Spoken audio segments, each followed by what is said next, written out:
വയസ്സ്. ഇതിൻ്റെ ഇടയ്ക്ക് ഒരു സംഭവം ഉണ്ടായി. ബഹുമാനമുള്ള മോമിനികളെ, എന്താണ്, ഒരു കുട്ടി തമീസില്ലാത്ത കുട്ടിയാണ്, 30 വയസ്സായി, അദ്ദേഹത്തിൻ്റെ സുന്നത്ത് ചെയ്തിട്ടില്ല. അപ്പം എന്നോട് പറഞ്ഞു, തങ്ങളെ ഒരു കുട്ടിയുണ്ട്, തീരെ സുഖമില്ല, ഉണ്ടാക്കേണ്ടത്, കുട്ടീൻ്റെ സുന്നത്തും ചെയ്തിട്ടില്ല. എന്തെങ്കിലും ഞാൻ ചോദിക്കും എന്താ പ്രശ്നം എന്ന് പറഞ്ഞു.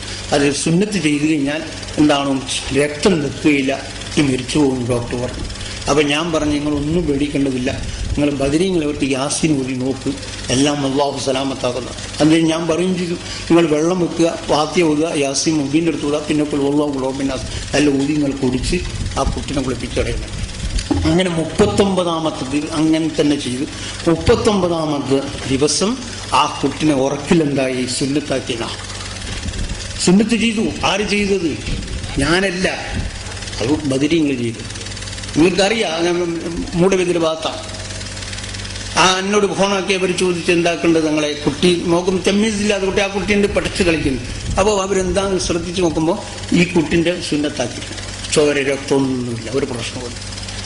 അതിനെ പിന്നെ അവരെന്നോട് ഫോണാക്കി ചോദിച്ചു, തങ്ങൾ എന്താ വേണ്ടത്? ഞാൻ പറഞ്ഞു, നിങ്ങളൊന്നും ചെയ്യേണ്ടതില്ല, സുന്നത്ത് ചെയ്യുന്ന ആളുണ്ടല്ലോ പ്രശ്നം, അവരോട് ചോദിച്ചു നോക്കുക അത് ശരിയാണോ ഇല്ലയെന്ന്. അവരെ കൊണ്ട് കാണിച്ചു, വളരെ കറക്റ്റാണ്, ഒരു പ്രശ്നമില്ലാതെ. ബദരീങ്ങളെ കൊണ്ടും അവരെ കൊണ്ടും നമ്മളെ സംഗതി ശരിയാവും എന്നുള്ള ഡോക്ടറോ മരുന്നോ കൊണ്ടും അല്ല, അവരെ കൊണ്ട് മാത്രമേ അത് സാധിക്കൂ.